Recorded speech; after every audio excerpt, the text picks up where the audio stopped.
এবার ইহুদি আবু লুবাবাকে যখন বুঝাচ্ছিল, আবু লুবাবা বুঝতেছে না, বলতেছে না না, আমি তোমাকে গাছটা দিব না, বলে আমি তোমার গাছটা কিনে নেব, তোমার গাছটা আমাকে বিক্রি করে দাও।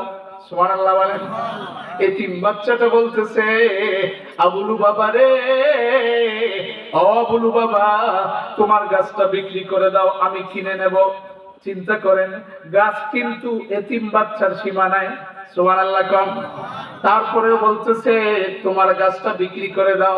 সে যখন শুনছিল না, এবার এতিম বাচ্চা চিন্তা করে, না না না, এমন ব্যক্তির কাছে আমি যাব যেই ব্যক্তির কাছে যাওয়ার কারণে আমার এই সমস্যার সমাধান হয়ে যাবে।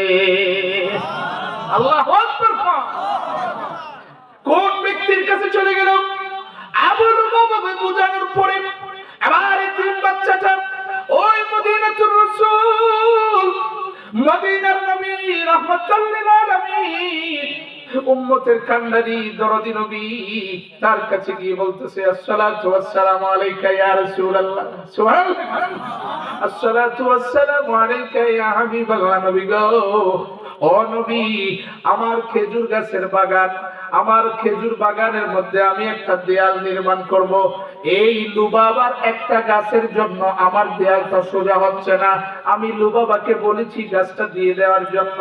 এবার এতিম বাচ্চাকে আমার নবী ডাক দিয়ে কয়, ও বালক, এদিকে আসো, যাও যাও, তুমি আবু লুবাবা ইহুদিকে ডেকে নিয়ে আসো। সুবহানাল্লাহ। নবী ছাড়া নাই সাহারা, জানো দুনিয়া ওয়ালা, নবী মোদের নয়ন মনি, নবী গলার মালা, নবী ছাড়া নাই সাহারা। সুবহানাল্লাহ বলে। আমার ভাইরা বাবারা বন্ধুরা, আমার নবী ডাক দিয়ে কই, ও এতিম বালক শোনো, আবু লুবাবারে ডাক দাও। আবু লুবাবারে ডাক দিল, আসো আসো, আমার নবী তোমাকে ডাকে। আমার নবী মসজিদে নববীতে বসা, সাহাবায়ে কেরাম সবাই আমার নবীর পাশে বসে আছে, সবাই বসে আছে। এবার আমার নবী ডাক দিয়ে কয়, ও ইহুদি আবু লুবাবা, শোনো, তোমাকে তো এতিম বাচ্চাটা বলেছে এই গাছটা বিক্রি করে দাও। আমি নবী বলতেছি তুমি এই গাছটা বিক্রি করে দাও। এই গাছটা যদি বিক্রি করে দাও তোমার জন্য ভালো হবে, তোমার জন্য ভালো হবে। যখন এতিম বালকের কথায় আমার নবী যখন ইহুদি আবু লুবাবাকে বলতেছে, আবু লুবাবা যখন দিতে চাচ্ছিল না, আমার নবী ডাক দিয়ে কয়, আরে ইহুদি আবু লুবাবা, এই গাছটা যদি তুমি দিয়ে যাও, আমি নবী তোমাকে জান্নাতের খেজুর গাছের জিম্মাদারি হব। আল্লাহু আকবার।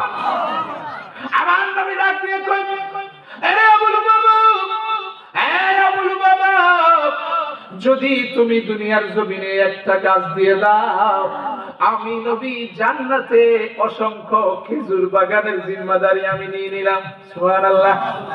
এই কথা শোনার পরে ইহুদির মন সহজে তো গলে না, ঠিক কিনা বলেন? ইহুদির মন, কারণ আবু জাহিলের কপালে হেদায়েত ছিল কি? ছিল না। আবু জাহেলের কপালে তো হেদায়েত ছিল না, আমার আল্লাহ হেদায়েত দেয় নাই। ইহুদিকে বলার পরে ওই পাশেই সাহাবায়ে কেরাম বসে আছে। সাহাবায়ে কেরাম কারা? যারা নবীর জন্য জান মাল জীবন উৎসর্গ করে দিয়েছেন। আরে যেরকম সুবহানাল্লাহ। সাহাবায়ে কেরাম বসে আছে।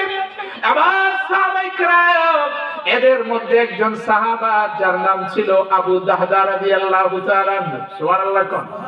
নামটা কি বলছি? আবু দাহদা রাদিয়াল্লাহু তাআলা আনহু। আবু দাহদা রাদিয়াল্লাহু তাআলা আনহু আমার নবীর কথা শুনছিলেন। আমার নবীর কথা শুনলে, আমার নবীর কথা শোনার পরে আমার নবীর কাছে গিয়ে বলতেছে, ইয়া রাসূলুল্লাহ, ইয়া হাবিবাল্লাহ, নবী গো, আপনি যে ইহুদিরা অফার দিয়েছেন, এবার আমি যদি ওই যে কোনো মাধ্যমে এতিম ছেলেটাকে ওই গাছটার ব্যবস্থা করে দেই, আপনি আমার জন্য কি এই জান্নাতের অফারটা থাকবে? আরো যেরকম সুবহানাল্লাহ। সাহাবী আবু দাহদা রাদিয়াল্লাহু তাআলা আবু ডাক দিয়ে কয়, ইয়া রাসূলুল্লাহ, ইয়া হাবিবাল্লাহ, কোন নবী জান্নাতের জিম্মাদারি নেয়? আমার নবী জান্নাতের জিম্মাদারি নিলে জান্নাত ছুটে যাইব? হ্যাঁ, নাকি জান্নাত ভাগ যাব? না না না, কার জন্য? জান্নাত জাহান্নাম তো আমার নবীর জন্য তৈয়ার হয়েছে। সুবহানাল্লাহ।